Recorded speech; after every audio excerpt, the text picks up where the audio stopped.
Depois de 20 anos no alto da sua montanha, Zaratustra desceu a planície dos homens. 20 anos ele esteve meditando sozinho, com seus animais, sua águia, sua serpente,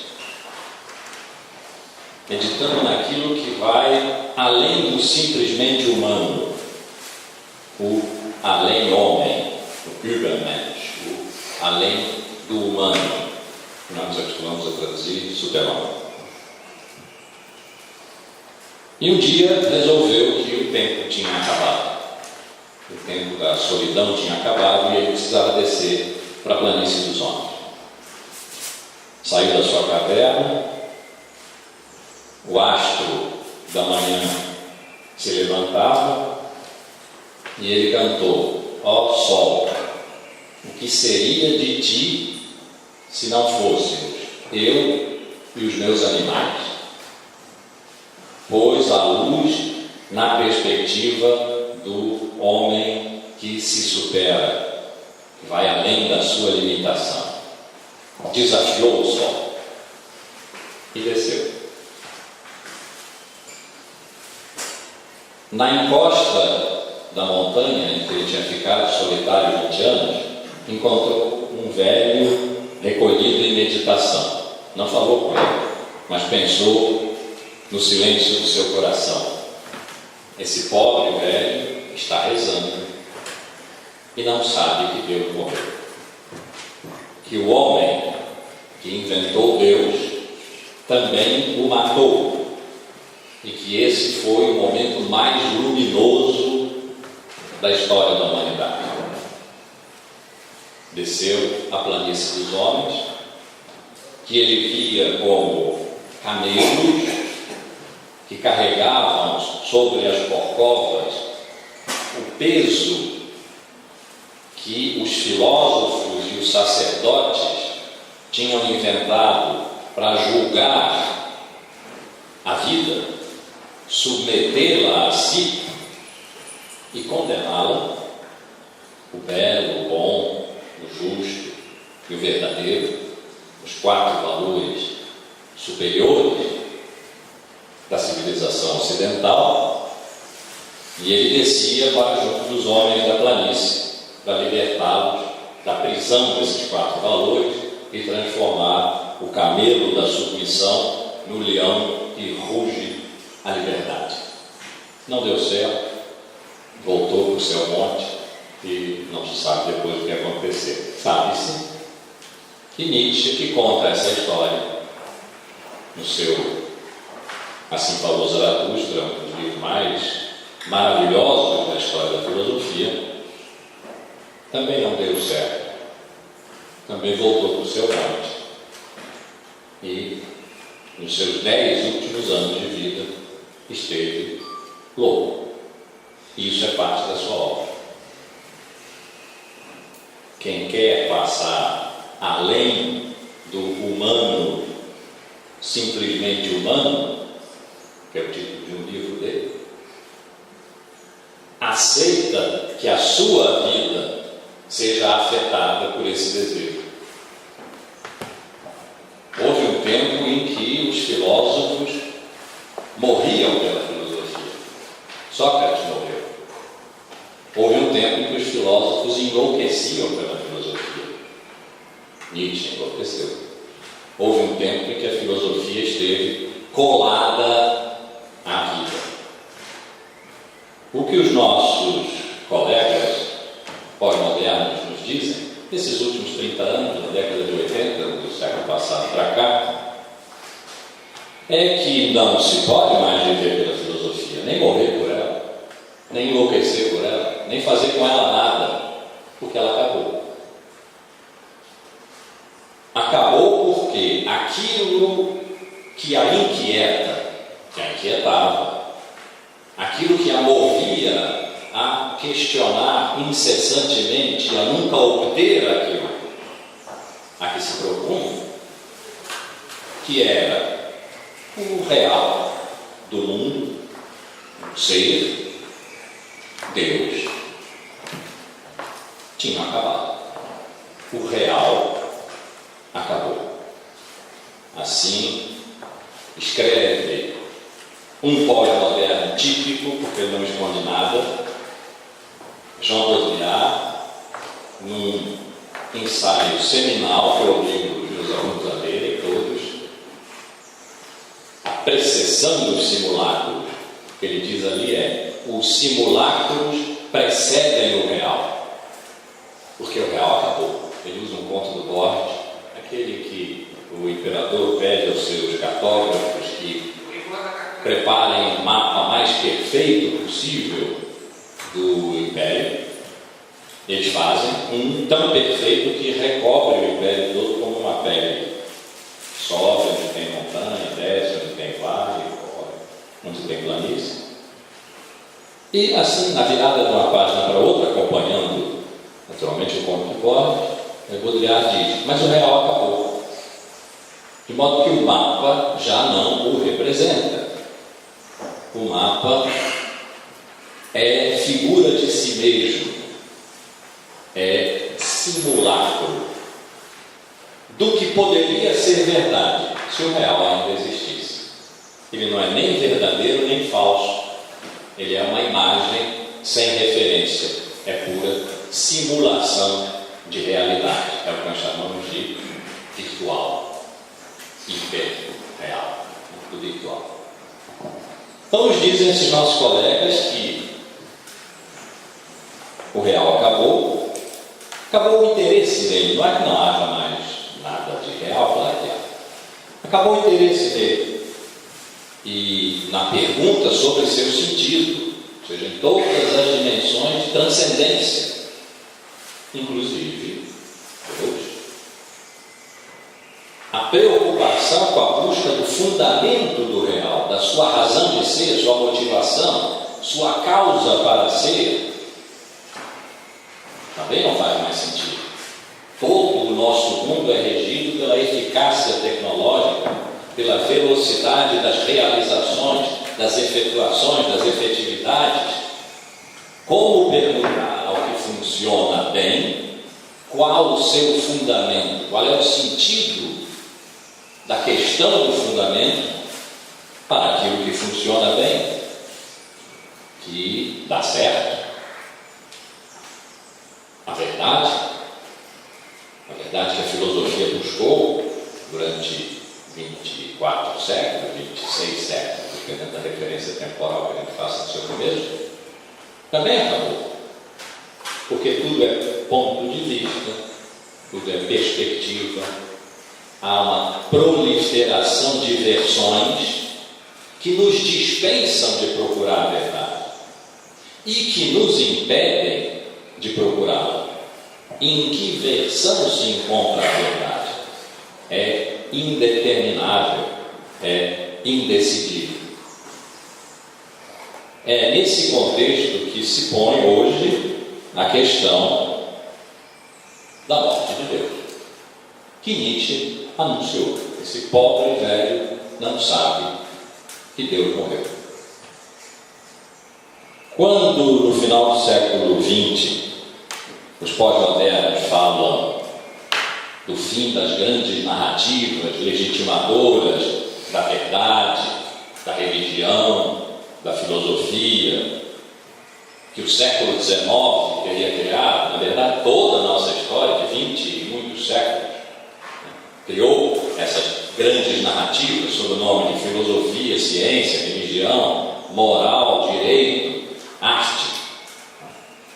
Todas caducaram porque todas trataram sempre de um real que subsiste a nós humanos e se garante, não precisa de nós para ser, que tem sua própria consistência, portanto contém em si aquilo que ele é, sua essência, que é, portanto, intrinsecamente verdadeiro, que se funda em si mesmo, subjaz-se, substância verdadeira, e tudo isso acabou diante do império tecnológico da eficácia globalizada no modo do consumo.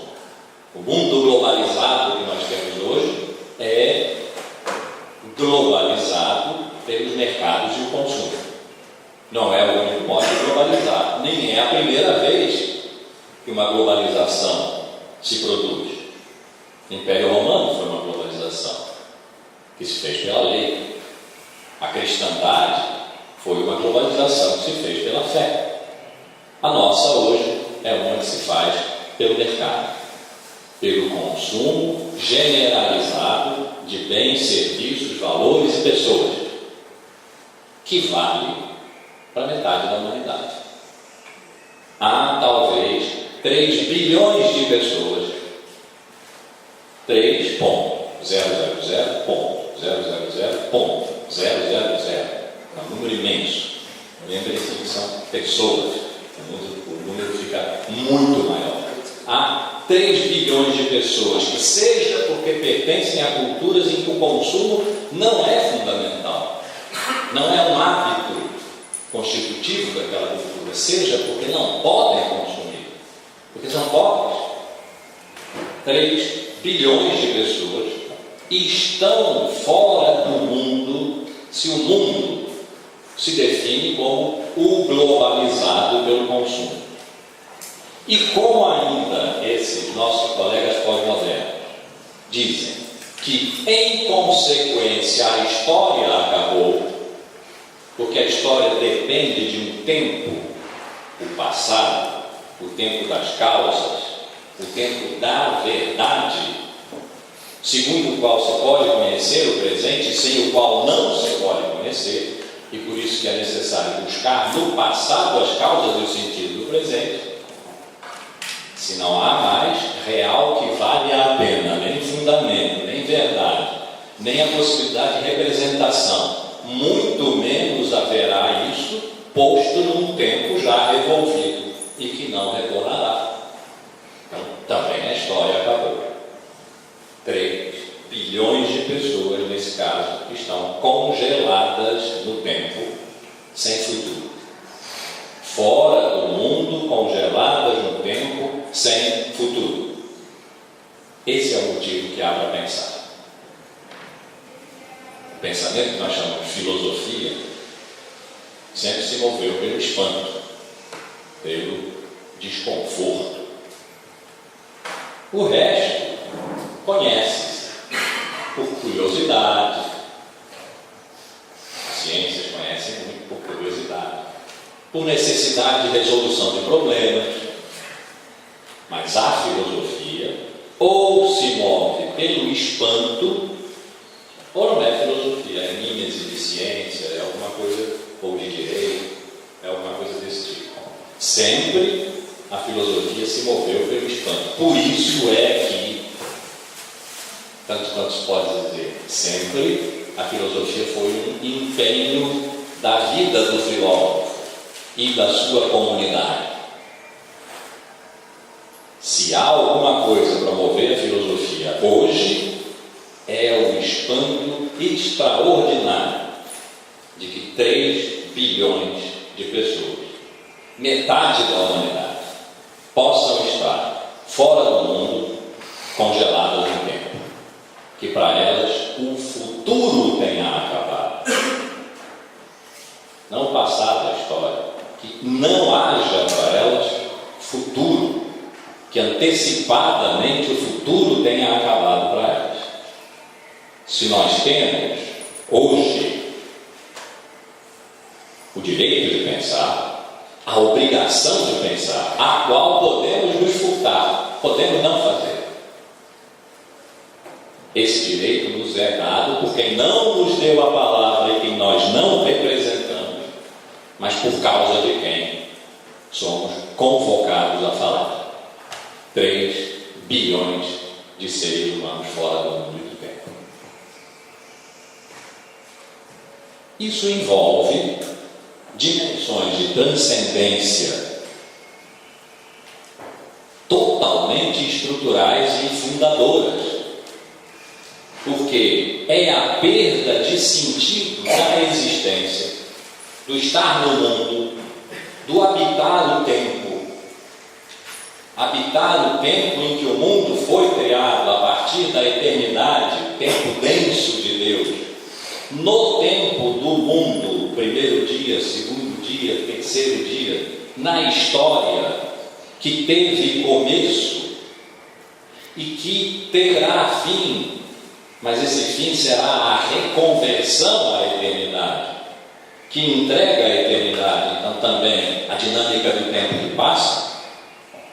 Tudo isso é de uma dimensão de transcendência constitutiva do humano, que estarem fora dessas dimensões, 3 bilhões de pessoas, é espantoso e inaceitável.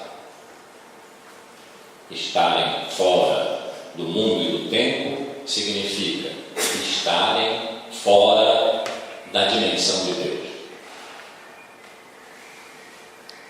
A nossa cultura, essa que nos dizem que acabou, só um pequeno parênteses, nota de pé de página. Eu digo isso emocionadamente porque estou com vocês. Na reserva dos meus estudos, eu sei sempre que a gente não pode demonizar a tecnologia, que os pensadores pós-socráticos não são pós-modernos, não são eles, enquanto há aqui nós, e eles são maus e nós somos bons. Tudo isso somos nós mesmos. É na nossa atualidade que nós, divididos em relação a nós mesmos, vivemos no real e no virtual, no fundamento e na eficácia, na verdade e nos simulacros, na representação e na simulação. Somos sujeitos de consciência e operadores de máquinas, e não devemos escolher aquilo que preferimos ser, porque então nós só estamos determinando qual é a energia que queremos, qual é o lado do nosso corpo que nós aceitamos que morra e que nós carreguemos o resto da vida morto, pendurado a nós. Não se trata, portanto, de uma escolha. Isso é muito simples. Seria muito simples, porque tem a lógica da exclusão. É, sobretudo, contra essa lógica que eu estou nos convidando a nos movermos. A lógica da exclusão está em funcionamento quando 3 bilhões de pessoas não estão no mundo. Então, a lógica do processo de pensar essa exclusão não pode ser a lógica excludente. Nós somos uma coisa e outra e carregamos nas nossas vidas comuns a capacidade de nos deslocarmos o tempo inteiro entre uma coisa e outra, entre o real e o virtual, entre a simulação e a verdade. E muito bem, não nos dói. Sobe o texto, acabou a nota. A cultura em relação à qual os nossos colegas pós-modernos nos dizem que ela acabou, que a história acabou, que a filosofia perdeu seu sentido, que não há mais com o que se espantar, uma vez que tudo funciona, teve origem, eu proponho, lá no século I, quando se encontraram a fonte grega do ser e a fonte judaica de Deus. E 2 formas de transcendência, uma abstrata, o ser, que não é coisa alguma, é princípio de serem todas as coisas, mas é vazio, é genérico, é universal. E uma forma de transcendência concretíssima, que é Deus. Deus é o homem. Ele é que é o cara. Ele fez tudo. Não havia nada. Ele fez tudo. Ele é supremamente o que é. Ele existe. A diferença com o ser é essa. O ser não existe, ele funciona. Deus existe. Ele produz efeitos, ele faz coisas. Essas 2 fontes da nossa cultura se encontraram lá pelo século I. Não era imaginável que se encontrasse, porque teriam que conversar. A cultura grega aboliu a história, a cultura judaica vive da história. A cultura grega precisou matar seus mitos e ficar contando mitologias. Na cultura judaica não há mito. A primeira linha primeiro livro da Torá, que fala do Espírito de Deus que se move sobre as águas e depois como Deus quis criar e criou o mundo, não é uma cosmogonia, é uma narrativa verdadeira. Por que essas duas culturas quiseram conversar? A culpa provavelmente será de Alexandre o Grande da Macedônia, que quis fazer sua globalização, foi até a Índia e recolheu, arrastando à volta, a religiosidade oriental que não estava na cultura grega. E aí uma história começou que está aqui hoje, nesse sábado, 19 de outubro de 2013, em que nos dizem que isso tudo acabou, que não há o que pensar nem conhecer quando tudo está dado no plano da eficácia, da pura eficácia. Não há questionamento a fazer quando não há mais questão a pôr. Quando fazer questão de algo já não é mais uma questão. No entanto, essa cultura que é a nossa começou lá no seu início herdando dos gregos e dos judeus aquilo que os gregos tinham para dar, a razão, e aquilo que os judeus tinham para dar, a fé. Nós somos herdeiros de Sócrates e de Abraão. A razão e a fé que nós dizemos hoje não coabitam, vivem em mundos diferentes. Já estiveram lá no início da nossa cultura, da nossa civilização ocidental, que às vezes a gente chama judaico-cristã, às vezes se lembra que ela é grega, às vezes se esquece que é judaica na sua origem. Razão e fé foram a pedra fundamental, é sobre ela que se constrói a nossa civilização, que se construiu a nossa civilização.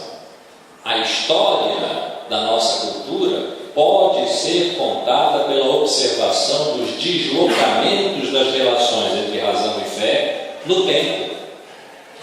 Portanto, como história, efetivamente, os deslocamentos de razão e fé que se fizeram desde o século I até hoje, que até hoje se fazem, se fizeram de diversas maneiras que nós conhecemos. Conhecemos no século XIII a grande polêmica das relações entre razão e fé. O nome foi dado assim. Conhecemos no século XVI, XVII, a maneira como se rearticularam essas relações entre espaço público, ocupado exclusivamente pela razão, e esfera privada, ocupada por direito e protegida por lei, pela fé, pela religião e por Deus. Acompanhamos no século XIX como o absoluto voltou à cena do romantismo filosófico alemão, voltou à cena porque a história não fechava se não tivesse uma âncora no absoluto, a que se chamou Deus. No século XX, fizemos a experiência, desde que se encontraram e se fundiram, e também isso era inimaginável, as formas do saber saber, a ciência, e as formas do fazer, do saber fazer, da sabedoria de fazer, know-how, as técnicas, numa nova cultura, a cultura tecnológica, a cultura que é simultaneamente fazer e conhecer e fazer, sem que se possa distinguir o que aí é causa e efeito, ou vice-versa, efeito e causa. É nessa cultura que se diz que a verdade acabou, que o real não há mais, não há mais fundamento, que a eficácia resolve tudo. É nessa cultura tecnológica. São dois radicais. O que acontece nela, e que nós podemos ver de perto, é que daquele par tenso, hipertenso, explodindo de tensão, de paradoxalidade, da razão e da fé, que constituíram a pedra fundamental da nossa cultura, a razão, desvestiu-se da paixão da verdade que sempre teve, que sempre a alimentou, na dúvida e na busca, porque a filosofia, a ciência, sabem que não sabem e por isso precisam procurar, duvidam e por isso é que pensam. E esse é o processo, essa é a dinâmica da verdade, ou tem sido, ou foi.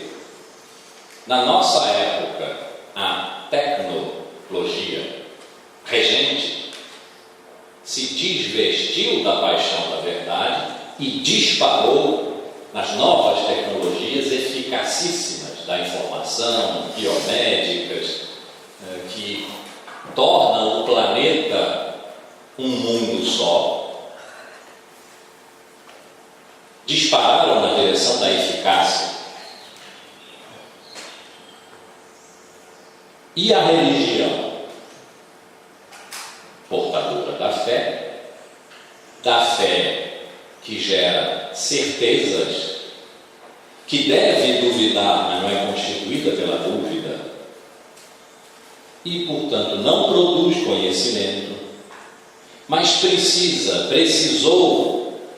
longamente precisou da razão, da filosofia para esclarecer suas obscuridades, suas contradições, suas lacunas, uma espécie de embargos infringentes da cultura. E isso deu origem ao acordo entre a razão e a fé, que foi a teologia, que é a teologia. Mais de metade da humanidade acredita no mesmo Deus, o Deus de Abraão. Mais de 3 bilhões de pessoas, os judeus, os cristãos de todas as denominações e os muçulmanos acreditam no Deus de Abraão. E o resto da humanidade acredita em outros deuses ou em outras experiências de transcendência, e é muito pequena a margem dos que não creem.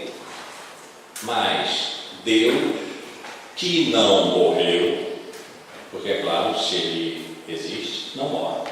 E se Ele não existe, também não morre. Deixou, no entanto, de ser uma evidência cultural. E as religiões recolheram-se, como há muito tempo foi-lhes mandado fazer, ao plano das experiências individuais que se reivindicam hoje como direitos humanos. A religião, a liberdade de religião é um direito humano. É reivindicada como um direito humano. Assim veio a ser. Onde fica então a verdade? Em que colo caiu a verdade quando o conhecimento, que sempre se quis verdadeiro, a filosofia, a ciência, a moral, o direito, mesmo a arte, onde caiu a verdade? No colo dos fundamentalistas. Esses são os que não têm dúvida, têm certeza, não precisam conhecer, porque já sabem, sem fresta para nenhuma contestação. Fundamentalistas de todos os tipos, do grande Satã ao eixo do mal. Todos os fundamentalismos são hoje os detentores ilícitos da verdade, aos quais, no entanto, nós concederemos esse direito se não questionarmos, se não empenharmos eticamente o nosso ser no reencontro da verdade de que nós dispusemos durante 20 e tantos séculos. Onde ela se encontra, que não esteja nas mãos armadas dos fundamentalistas? Não sabemos. Temos que reaprender a saber procurar. Perdemos o hábito de procurar porque tudo está à mão e porque tudo funciona. É preciso que o mundo disfuncione para que nós voltemos a ter a necessidade de procurar.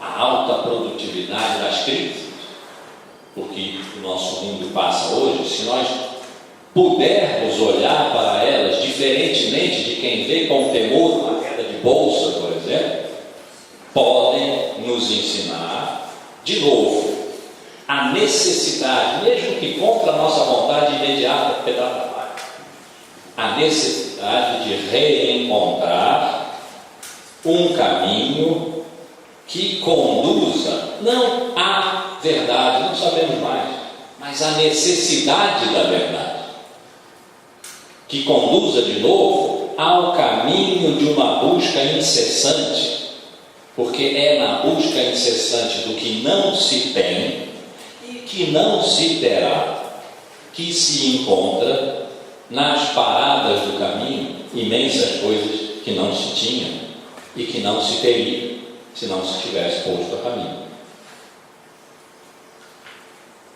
Então, esse momento em que se diz, nós estamos desvestidos de Deus.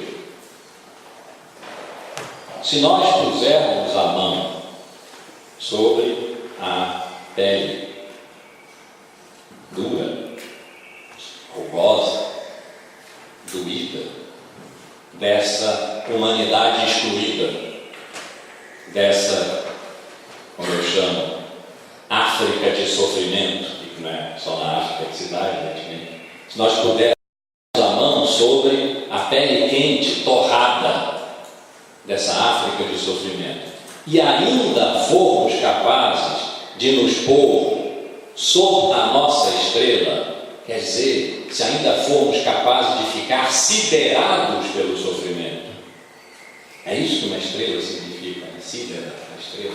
Estar debaixo da estrela é estar siderado, é estar comovido até o limite da capacidade humana da comoção, aquela em que Nietzsche enlouqueceu. Nietzsche enlouqueceu agarrado com um cavalo que estava sendo espancado. Perdeu a consciência e nunca mais a recuperou. Ele enlouqueceu siderado pela dor, pelo sofrimento. Ele que disse: o deserto avança, ai daquele que traz em si um deserto. E disse também: é preciso trazer dentro de si um caos, se quiser acordar uma estrela que dança. Se nós pudermos, com a mão posta sobre a carne do sofrimento, da exclusão de metade da humanidade, pormos-nos debaixo da nossa estrela, siderados pelo sofrimento, Deus volta. Pode ser que não, porque nós não somos obrigados a fazer. É uma decisão. Já não foi no passado, não muito longe. É uma decisão hoje. É quase individual essa decisão. Essa que trará Deus de volta. Mas quem aqui